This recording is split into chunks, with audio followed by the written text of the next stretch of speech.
MD cat 2025 और nums 2025 की chemistry की सीरीज को कंटिन्यू करते हुए हमने थर्मोकेमिस्ट्री का चैप्टर स्टार्ट किया था और आज उसका दूसरा लेक्चर है।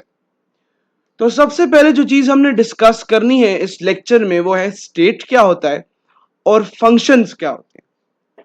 तो सबसे पहले स्टेट है condition that describes the system. तो सिस्टम क्या होता था वो हमने पिछले लेक्चर में पढ़ लिया है, और जिसने पिछला लेक्चर नहीं देखा वो प्लेलिस्ट में जाके लेक्चर 1 पहले देखे, फिर लेक्चर 2 में आए ताकि उसको कॉन्टेक्स्ट पता हो क्या बात कर रहे हैं। For now, system is anything in the universe that is under the consideration. जिस भी चीज को हम स्टडी कर रहे हैं वो क्या है? सिस्टम है। तो वो कंडीशंस जो उस चीज को डिस्क्राइब करें जो हम स्टडी कर रहे हैं उनको हम कहेंगे कि ये स्टेट्स ऑफ दैट सिस्टम है। इसी डेफिनेशन को ब्रीफली हमने यहां पर एक्सप्लेन किया है। The condition of a system when various properties like temperature, pressure, volume, number of moles, etc. of the system have definite volumes are called as state of a system. इस बात का मतलब यह है कि आपके पास किसी भी सिस्टम की temperature, pressure, volume, number of moles जैसी जो प्रॉपर्टीज है उनकी स्पेसिफिक और डेफिनेट वैल्यूज होती हैं, उनको हम कहते हैं स्टेट्स ऑफ दैट सिस्टम। अब हमारे पास दो चीजें होती हैं, वो होती है, पहली होती है स्टेट फंक्शन और दूसरी होती है पाथ फंक्शन। तो हम देख लेते हैं कि सबसे पहले स्टेट फंक्शन क्या होता है। स्टेट फंक्शन हमारे पास वो वाली प्रॉपर्टीज हैं जो कि आपके पास इनिशियल और फाइनल स्टेट्स पे डिपेंड करती है। ठीक है, इनिशियल और फाइनल स्टेट्स का क्या मतलब है? फॉर एग्जाम्पल, मेरे पास एक मेटेलिक ब्लॉक था, ठीक है, उसको मैंने हीट किया। हीट करने से पहले उसका टेम्परेचर T1 था, इनिशियल टेम्परेचर, और हीट करने के बाद उसका टेम्परेचर हो गया T2, where T2 is greater than T1. T1 is the initial temperature and T2 is the final temperature. Same goes with the volume, same goes with pressure, same goes with enthalpy of reaction, same goes with heat of reaction, same goes with Gibbs free energy, etc. etc. ठीक है। अब बात यहां पर यह है कि जो स्टेट ऑफ द फंक्शन है या स्टेट फंक्शन है वो आपके पास इनिशियल और फाइनल वैल्यूज पर डिपेंड करती है, और वो पाथ पे डिपेंड नहीं करती कि ये हीट हमने कैसे प्रोवाइड की या ये हीट हमने कितने टाइम में प्रोवाइड की, इन चीजों पे डिपेंड नहीं करती। ठीक है। अच्छा, तीसरी और सबसे ज्यादा इंपॉर्टेंट चीज कि absolute values of state functions can not be measured. हमेशा जो है वो चेंज इन स्टेट फंक्शंस को हम मेजर करते हैं। फॉर एग्जाम्पल, मैं इंटरनल एनर्जी ले लेता हूं। इंटरनल एनर्जी को आप कभी भी एब्सोल्यूट वैल्यू के तौर पे मेजर नहीं करते, बल्कि change in internal energy heat of combustion के थ्रू आप मेजर करेंगे। तो ये आप एक सेकंड के लिए कॉन्सेप्ट रखें, आगे मैं इंटरनल एनर्जी में ये सारा कॉन्सेप्ट आपको क्लियर करूंगा। उसके बाद जो स्टेट फंक्शन होता है वो मैक्रोस्कोपिक प्रॉपर्टीज होती है। फिर एक और बात, पाथ फंक्शंस क्या होते हैं? ऐसी properties which depend upon the path followed and not the initial and final values.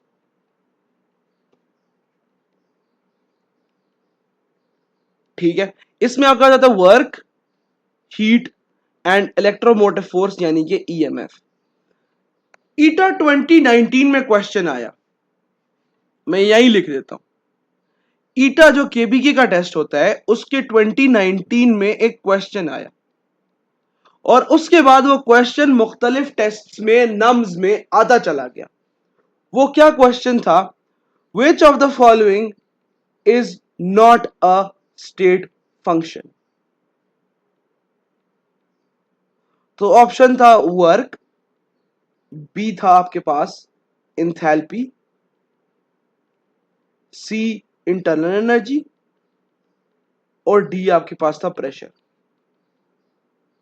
तो जब भी आपको इस नॉट अ स्टेट फंक्शन वाले क्वेश्चन में ये आपके पास आ जाए वर्क का ऑप्शन या हीट का ऑप्शन, तो आपने इन दोनों को चूज करना। और अगर वर्क और हीट आपको दोनों साथ दे देते हैं ना, मैंने एक एमसीक्यू ऐसा भी देखा था पीएमसी के मॉडल क्वेश्चंस में जिसमें उसने वर्क और हीट को साथ दे दिया था, तो आप उसमें भी वर्क को ही चूज करेंगे, वर्क को ही प्रायोरिटाइज करेंगे। ठीक है, आगे बात करते हैं। अब जो मैंने आपको पहले कहा कि इंटरनल एनर्जी कोई चीज होती है, हम उसको डिस्कस कर लेते हैं। इंटरनल एनर्जी क्या होती है? Sum of all kinds of energies of particles of a system is called as internal energy. अच्छा, तो सिस्टम में किसी आपके पास कौन कौन सी एनर्जीज होती है जिनका सम करने से आपके पास इंटरनल एनर्जी आएगी? ठीक है, तो आपके पास यहां पर क्या होती है? दो तरह की एनर्जीज होती है। तो हम इसको लिखते हैं सम ऑफ काइनेटिक एनर्जी, क्या इतना तो समझते होंगे ना, एंड पोटेंशियल एनर्जी। अब सवाल यहां पर यह पैदा होता है कि ये जो पोटेंशियल एनर्जी है ये आती कहां से है, और ये जो काइनेटिक एनर्जी है ये सिस्टम में आती कैसे है? ये सवाल तो आपके दिमाग में आया होगा। तो इस सवाल का जवाब ये है कि आपके पास जो पोटेंशियल एनर्जी है, मैं ये कैटेगोरिकली लिख रहा हूं और ये क्वेश्चन पोटेंशियल क्वेश्चंस में से होता है। पोटेंशियल एनर्जी जो है वो फोर्सेस ऑफ अट्रैक्शन की वजह से होता है। मेरी बात समझ आई आपको? फोर्सेस ऑफ अट्रैक्शन की वजह से होता है। कौन कौन सी forces of attraction? Intermolecular forces और इंट्रामॉलिक्यूलर फोर्सेस। अब जिसको इनके बीच का डिफरेंस नहीं पता और ये नहीं पता कि इंटर क्या होती है इंट्रा क्या होती है, वो थर्मोकेमिस्ट्री को कैसे समझेगा या बाकी भी किसी चैप्टर को कैसे समझेगा? तो मैंने लिक्विड्स के चैप्टर में ये बहुत ज्यादा कैटेगोरिकली इंटरमॉलिक्यूलर फोर्सेस और इंट्रामॉलिक्यूलर फोर्सेस पढ़ाई हैं। तो प्लीज जाके पहले उनको देखें और लिक्विड्स के चैप्टर के में फोर्सेस का सारा इंट्रोडक्शन दिया गया है, उसको समझे, उसके बाद आके देखें। तो coming to the point, potential energies आपके पास होंगी फोर्सेस ऑफ अट्रैक्शन से, इंटरमॉलिक्यूलर हो या इंट्रामॉलिक्यूलर हो। ठीक है, अब जो काइनेटिक एनर्जी है वो आपके पास किससे आता है? मोशन से आता है। ये तो आप फिजिक्स में पढ़ते आ रहे हैं 9th क्लास से। अच्छा, अब ये सिस्टम में किस तरह के मोशन हो सकते हैं किसी भी एक केमिकल सिस्टम में जिसको आप स्टडी कर रहे हैं? तो तीन तरह के हो सकते हैं। पहले होते हैं जी ट्रांसलेटरी मोशंस, फिर होता है आपके पास वाइब्रेटरी, और तीसरे नंबर पे होता है आपके पास रोटेटरी मोशन। अब छोटा सा आपने डिफरेंस यहां पे याद रखना है, क्योंकि एमडी कैट के 2021 के पेपर में, आई गेस, या 2020 के पेपर में एक बात इससे रिलेटेड पूछी गई थी। ठीक है, वो बात ये थी कि आपके पास जो ट्रांसलेटरी मोशन है ना, वो क्या होगा? वो आपके पास मोनो, डाई और ट्राई, तीनों तरह के, मोनोएटॉमिक, डायटॉमिक, ट्राइएटॉमिक, तीनों तरह की जो आपके पास मॉलिक्यूल्स हैं उनके अंदर ये वाइब्रेटरी मोशन हो सकता है और ट्रांसलेटरी मोशन हो सकता है। वाइब्रेटरी मोशन डायटॉमिक और ट्राइएटॉमिक के पास होगा और रोटेटरी मोशन सिर्फ ट्राइएटॉमिक के पास होगा। ठीक है, अब मुझे बताएं, मैं यहां पर चार गैसेस लिख रहा हूं। मैं चेक करना चाहता हूं कि आपको मेरी बात की कुछ समझ आई है या आपने सिर्फ सुन के बात को इग्नोर कर दिया। आपके पास एक गैस है हीलियम, फिर है हाइड्रोजन गैस, फिर है कार्बन डाइऑक्साइड, और फिर है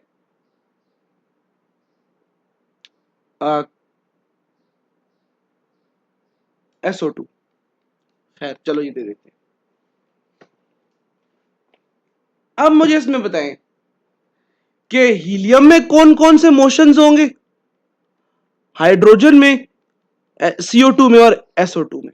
ये पहले सोचे, पॉज करके वीडियो, फिर मैं इसका आंसर बताता हूं। तो जैसा कि मैंने आपको पहले कहा कि हीलियम आपके पास क्या है? Mono atomic. आप पहले ये सोच लें कि भाई अगर ये मोनो एटॉमिक है तो इस बंदे ने मुझे कहा है कि मोनो एटॉमिक जो है वो किस में हो सकता है? वो आपके पास किस में हो सकता है?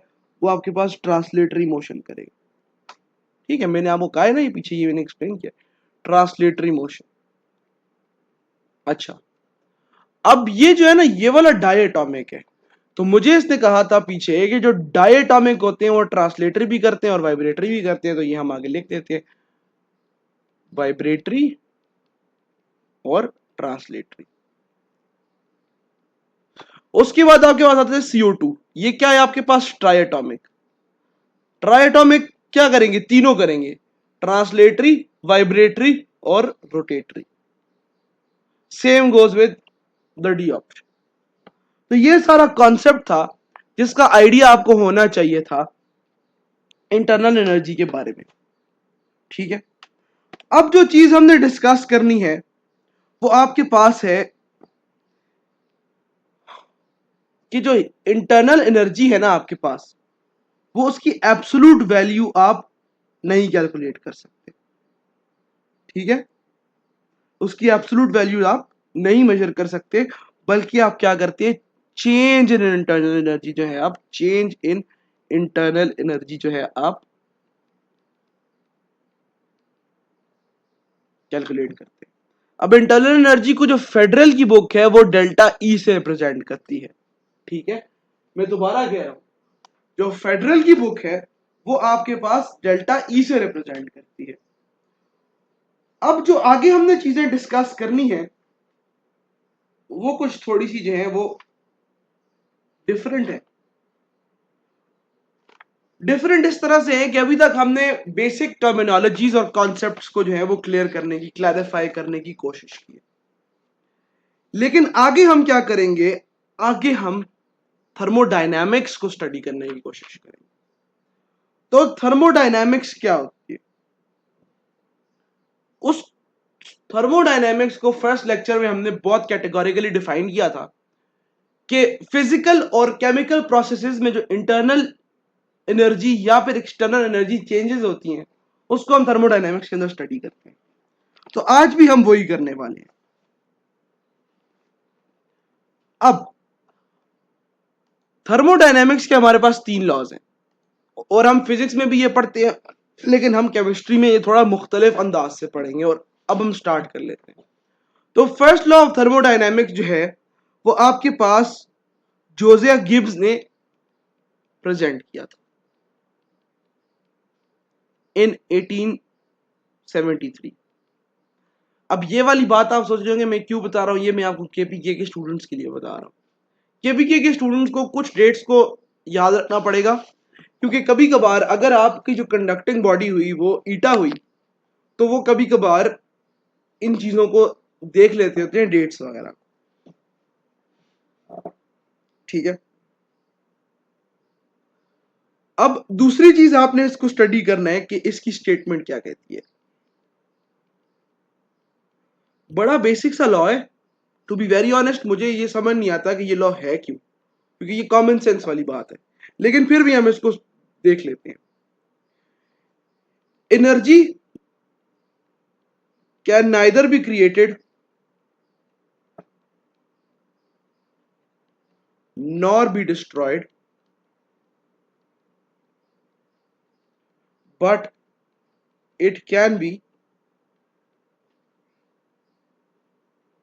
converted from one form to another form.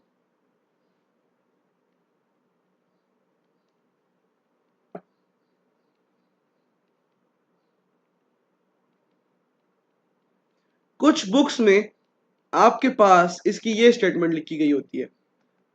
क्या स्टेटमेंट, कि total energy of the system is conserved. ठीक है, total energy of the system and surroundings is conserved. तो ये जो डेफिनेशंस हैं ऑफ आपके पास क्या चीज, of first law of thermodynamics, हम इसको रिप्रेजेंट करते हैं इन अ मैथमेटिकल फॉर्मूला। आप बस मेरे साथ ना बेयर करें, मैं आपको एक पूरे सीक्वेंस में लेके जाऊंगा जिसमें आपको ये सारी बातें आखिर में इंशाल्लाह क्लियर होंगी।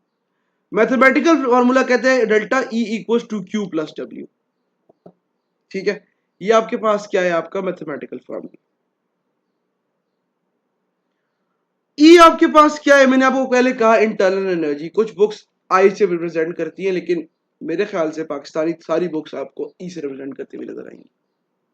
ठीक है, फिर क्यू आपके पास क्या है, क्यू आपके पास है हीट। और W क्या है, वर्क। अब यहां पर आपने दो चीजें याद रखनी है। वर्क डन आपके पास पॉजिटिव भी हो सकता है, नेगेटिव भी हो सकता है, ठीक है। अगर वर्क डन सिस्टम पे होगा,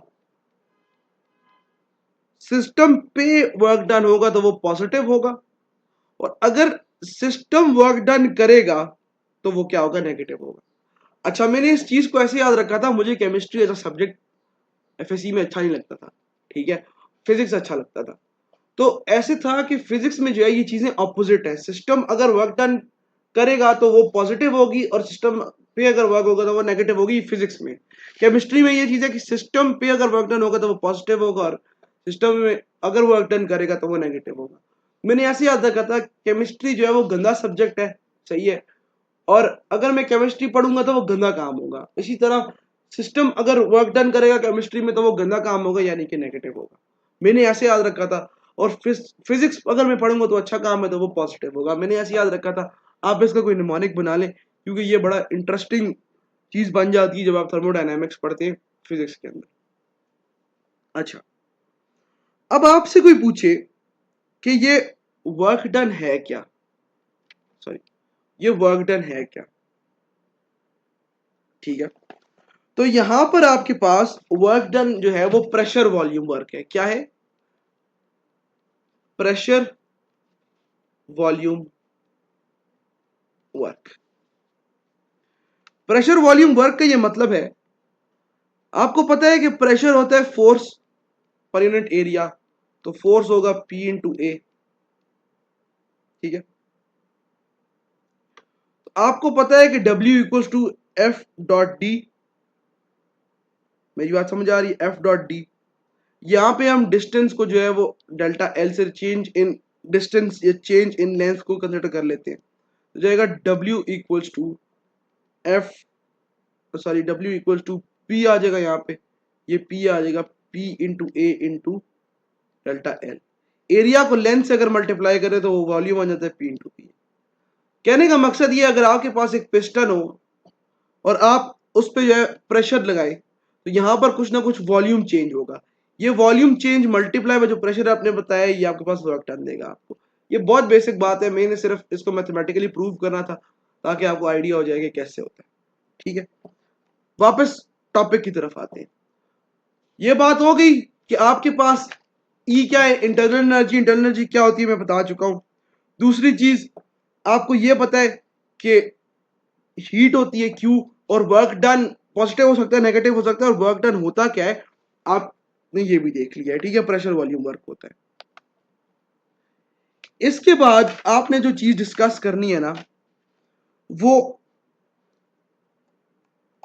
ये है कि E इक्वल्स टू, आपने कह दिया, आपने ये कह दिया कि E equals to Q plus W, ये हो गई इक्वेशन नंबर ए। फिर आपने कह दिया W equals to P delta V, ये हो गई इक्वेशन नंबर बी। ये मैं W की वैल्यू इसमें डालता हूं, E equals to Q plus P del V. ये एक इक्वेशन है जो कि आपको फर्स्ट लॉ ऑफ थर्मोडायनेमिक्स क्या करती है, एक्सप्लेन करती है आपके पास। ये आपको मैं क्यों बता रहा हूं, क्योंकि इसमें से एमसीक्यू आता है, ठीक है। इसको ऐसे भी रिप्रेजेंट करते हैं, E equals to Q minus P del V. ये किस पे रिप्रेजेंट करता है, E किस पे डिपेंड करता है, ये डिपेंड करता है work done by the system या work done on the system. अब आपके पास दो तरह के प्रोसेसेस हो सकते हैं, ये बात तो आपको पता है ना, दो तरह के प्रोसेसेस हो सकते हैं। कैसे प्रोसेसेस, आइसोकोरिक, और दूसरा आपके पास क्या है, आइसोबैरिक। अब जिसको ये नहीं पता कि आइसोकोरिक और आइसोबैरिक क्या होता है, उसने इसका मतलब है गैसेस का चैप्टर नहीं पढ़ा। पहले गैसेस का चैप्टर पढ़ के आओ, जाओ प्लेलिस्ट में गैसेस का चैप्टर पढ़ के आओ, ताकि ये चीज तुम लोगों को समझ आए। फिर भी मैं समझाता हूं। आइसोकोरिक मतलब ये है कि volume equals to constant, isobaric मतलब प्रेशर इक्वल्स टू कांस्टेंट। अब आपने सिंपल क्या करना है ना, इस इक्वेशन में, इस वाली इक्वेशन में आपने क्या करना है, ये चीजें आपने लगा देनी है। इक्वेशन क्या है, E इक्वल्स टू क्यू, ठीक है, प्लस पी डेल वी। अब आइसोकोरिक प्रोसेस में क्या है, del V equal to zero, क्योंकि वी कांस्टेंट है तो चेंज इन वॉल्यूम क्या होगा, जीरो होगा। दोबारा बताता हूं, इक्वेशन है equal to Q plus P del V, पीछे में डिराइव करके प्रूव करके आया। अब आपको ये पता है कि E equals to Q plus P del V, delta V यहां पर क्या है, जीरो, यहां पर क्या होगा, E equals to Q, E equals to Q plus P zero, E equals to Q V. ये बात हमें समझ आ गई है, ठीक है। अब यहां पर देखो, यहां पर आपने एक चीज नोटिस करनी है, ये चीज नोटिस करनी है कि आपके पास जितनी भी इंटरनल एनर्जी की चेंज आएगी वो आपके पास क्या होगी, वो आपके पास change in heat of the system में कन्वर्ट हो जाएगी। छोड़ दो, अच्छा छोड़ दो इस बात को, ये बात को मैं डिटेल में एक्सप्लेन करता हूं। आइसोबारिक में क्या होगा, आइसोबारिक में हो जाएगा ये E equals to Q plus P del V. Pressure आपके पास यहां पर क्या है, कांस्टेंट है, ठीक है, प्रेशर आपके पास क्या है, कांस्टेंट है, तो ये आपके पास हो जाएगा यहां पर, अगर मैं ये ले लूं, एक सेकेंड, ये लंबी इक्वेशन है तो मैं इधर थोड़ा सा ना एक्सप्लेनेशन दे देता हूं।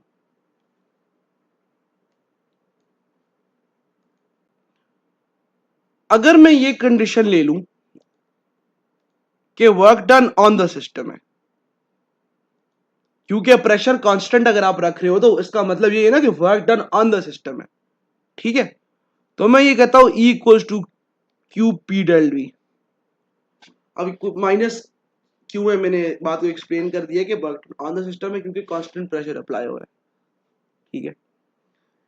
अच्छा, अब यहां पर मैंने कहा कि कांस्टेंट प्रेशर है तो ये हो जाएगा आपके पास, इसको मैं दे रहा हूं Q P equals to E plus P del V, ये हो जाएगा, ठीक है। अब यहां पर मैं एक और नई टर्म इंट्रोड्यूस कराता हूं, वो है इंथैल्पी। अब इंथैल्पी क्या होगी, गौर से देखना, H equals to E plus P del V. अब इन दोनों बातों को मैं एक्सप्लेन करता हूं। पहली बात, E इक्वल्स टू क्यू भी मैंने आपको बताया, आप सोच रहे होंगे यार ये क्या अजीब आदमी है, पहले इसने ये बताया ये भी एक्सप्लेन नहीं किया, ये खुद ब खुद डिराइव करके इसने बता छोड़ दिया। मैं एक्सप्लेन करता हूं, मैं भागने वाला नहीं हूं। Plus P del E equals to Q भी, H equals to E plus P delta भी। पहली चीज ये है कि कांस्टेंट वॉल्यूम के ऊपर, कांस्टेंट वॉल्यूम के ऊपर आपके पास चेंज इन इंटरनल एनर्जी जो है वो क्या करेगी, वो आपके पास इक्वल होगा to the heat added to the system. अब इस बात को लिख लो, at constant volume the change in internal energy is equal to the heat added to the system।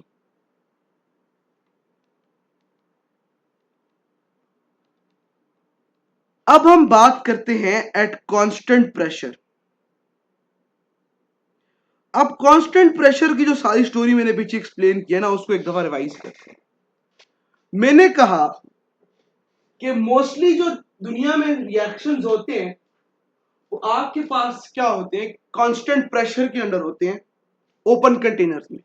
और वो प्रेशर क्या है आपका, एटमॉस्फेरिक प्रेशर। इसका मतलब है कि जो वॉल्यूम है ना आपके पास, वॉल्यूम तो कहीं ना कहीं चेंज हो रहा है, और क्या है, और आपके पास क्या है, वॉल्यूम अगर चेंज हो रहा है तो उसका मतलब है पीवी वर्क हो रहा है, और वो क्या हो रहा है, सिस्टम के ऊपर हो रहा है, ठीक है। अब यहां पर ऐसे है कि जो भी हीट आपके पास एब्जॉर्ब हो रही है, हीट है ना, ये हीट है, मैं यहां पे एक्सप्लेन करता हूं। मैंने कहा था क्यू पी इक्वल्स टू क्या है, E plus P del V. इस चीज का मतलब यह है कि एट कांस्टेंट प्रेशर जो भी हीट आपके पास एब्जॉर्ब हो रही है या फिर आपके पास रिलीज हो रही है, वो आपके पास क्या है, इंथैल्पी चेंज से के नाम से जानी जाती है। और इंथैल्पी होगी H equal to E plus P del V. अब पूरा का पूरा जो heat content of a system है ना, ठीक है, इंटरनल एनर्जी हो गई, वर्क हो गई, वो सारा कुछ आपके पास जोड़ के हम बोलते हैं कि यार ये एंथैल्पी ऑफ द सिस्टम है। अगर एंथैल्पी ऑफ द सिस्टम की मैं डेफिनेशन बताऊं ना, तो वो ये है कि आपके पास total heat content of the system, total heat content of the system, enthalpy equals to total heat content of the system. अब एक और बात, अब एट कांस्टेंट प्रेशर क्या हो रहा है, heat added to the system आपको क्या देगी, चेंज इन इंटरनल एनर्जी देगी। मेरी बात समझ आ रही है? मैंने क्या कहा है, मैंने कहा है कि eight constant pressure change in enthalpy of the system आपको क्या देगी, चेंज इन इंटरनल एनर्जी देगी। ठीक है, अब फॉर सॉलिड्स क्या होगा एंड लिक्विड्स, यहां पर ये स्टोरी आ जाएगी कि delta E equal to delta H और delta H equal to delta E. क्यों भाई ऐसे क्यों लिख दिया है तुमने? इसलिए कि यहां पर चेंज इन वॉल्यूम क्या है, जीरो। चेंज इन वॉल्यूम क्या है, जीरो। ठीक है, लेकिन फॉर गैसेस क्या होगा, change in volume is not equal to zero, तो delta H equal to delta E plus P del V for gases. अच्छा, अब यहां पर एक और बात करते हैं। For n number of moles of a gas आपके पास ये रिलेशन हो जाएगा delta H equals to delta E plus delta n R T. यार ये कहां से ले आए हो, ये कहां से एनआरटी ले आए हो? आपको मैंने बताया था PV equals to NRT, ideal gas equation. नहीं पता, पहले गैसेस पढ़ के आओ, सीधी सी बात है, नहीं समझ आएगी। प्लेलिस्ट में जाओ, गैसेस बॉन्ड ब्रेकर्स केमिस्ट्री, या सर्च कर लो यूट्यूब पे, पूरी वीडियोस देख के आओ, फिर समझ आएगी। PV equals to NRT, delta E equals delta E plus delta NRT आ गया। ठीक है, अब यहां पर दो चीजें, या तो change in number of moles होगा ही नहीं, ठीक है, या फिर change in number of mole zero से ज्यादा होगा, या change in number of mole zero से कम होगा, यानी रिएक्टेंट्स और प्रोडक्ट्स में डिफरेंट होगा। आओ इसमें थोड़ी सी ना बातचीत कर लेते हैं। अगर आपके पास change in number of moles है ही नहीं, इसका मतलब है कि number of moles of products equal number of moles of reactant. इसका मतलब है कि आपके पास इंथैल्पी चेंज और इंटरनल एनर्जी क्या है, इक्वल। ठीक है, इसका मतलब है कि हीट कंटेंट ऑफ प्रोडक्ट्स और हीट कंटेंट ऑफ रिएक्टेंट्स आपके पास क्या है, इक्वल। यार ये कैसे प्रूव करोगे, लिख तो तुमने दिया, ऐसे प्रूव करूंगा कि ये सारा का सारा हो जाएगा जीरो, ये सारा का जीरो हो गया, delta H equal to delta E आ जाएगा। अगर आपके पास number of moles, change in number of mole zero से ज्यादा है, इसका मतलब है आपके पास NP is greater than NR. मतलब एनपी क्या, number of moles of product number of moles of reactant से ज्यादा है, इसका मतलब है आपके पास इंथैल्पी चेंज ज्यादा होगी इंटरनल एनर्जी चेंज की निस्बत, और फिर क्यूपी भी ज्यादा होगा क्यूआर से। ये बहुत इंपॉर्टेंट बातें बता रहा हूं मैं, अगर इसको मजाक में ले रहे हो, ये कुछ कर रहा है, तो ये गलत आपको लग रहा है। यही आपको एमसीक्यू बना के देगा। मैं इसका एमसीक्यू आपको कराता हूं, ठीक है, इसका एमसीक्यू आपको कराता हूं मैं, 5 से 6 एमसीक्यूज कराता हूं। अच्छा, तीसरी चीज ये है कि एन, डेल्टा एन जीरो से छोटा है, इसका मतलब आपका ये है बेसिकली कि रिएक्टेंट के नंबर ऑफ मोल ज्यादा है प्रोडक्ट से। इसका मतलब है कि यहां पर इंटरनल एनर्जी चेंज ज्यादा होगी as compare to enthalpy change, और हीट कंटेंट किसका ज्यादा होगा, रिएक्टेंट। अब ये देखो सारी स्टोरी और एमसीक्यू का जवाब दो। ये मैं किस रिएक्शन के लिए लिख रहा हूं, delta N equal to zero, delta H equal to delta E. पहला ऑप्शन है आपके पास PCl5 give PCl3 plus Cl2। B option N2 plus 3H2 gives 2NH3। C option 2SO2 plus O2 gives 2SO3, D option 2HF gives F2 H2 plus F2। किसके लिए बात हो रही है ये? इसमें ए ऑप्शन वाइज चलते हैं। ए में क्या प्रोडक्ट ज्यादा, प्रोडक्ट ज्यादा तो इसका मतलब क्या, ए की इंथैल्पी चेंज ज्यादा और क्या कम, डेल्टा ई कम। इसमें रिएक्टेंट ज्यादा मतलब इंटरनल एनर्जी ज्यादा। सी में बी रिएक्टेंट ज्यादा, डी में क्या है, प्रोडक्ट्स भी दो है रिएक्टेंट्स भी दो है, इसका मतलब है डेल्टा एन क्या है, 0, इसका मतलब है delta H equal to delta E. तो ऑप्शन क्या करेक्ट है, डी। तो इस तरह का एमसीक्यू आ सकता है, लेकिन for the worst case scenario ये एमसीक्यू आपके पास आएगा। मोस्ट प्रोबेबली जो एमडी कैट का जो पुराना पैटर्न रहा है ना, वो आपको इंथैल्पीज में से क्वेश्चन ज्यादा देती है। Enthalpy of solution, enthalpy of neutralization, enthalpy of atomization, vaporization, formation, ये आपको कम ही देती है। एक और चीज, वो चीज ये कि जो एंथैल्पी होती है ना, वो आपके पास क्या होती है, heat content of a system.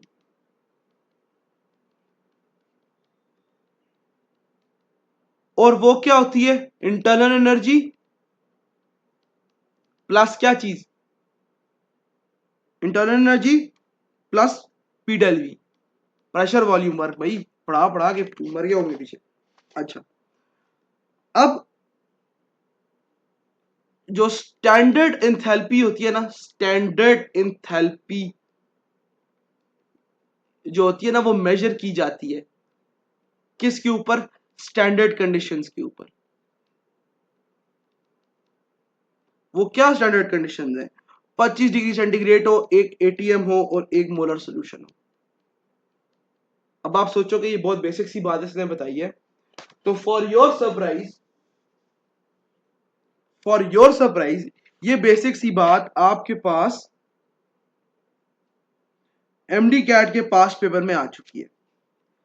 ये बेसिक सी बात जो है, इंथैल्पी इज मेजर्ड एट, ठीक है, 298 kelvin 1 ATM, 295 kelvin 1 ATM, 300 kelvin 2 ATM, 300 kelvin 1 ATM. तो ये 298 केल्विन एंड 1 एटीएम। एक और एमसीक्यू मेरी नजर के सामने आया कि क्वेश्चन है एनएमडी कैट 2020 का, द थर्मल एनर्जी चेंज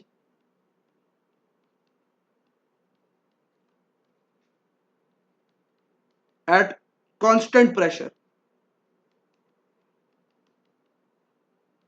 को क्या कहते हैं, ए बी सी डी।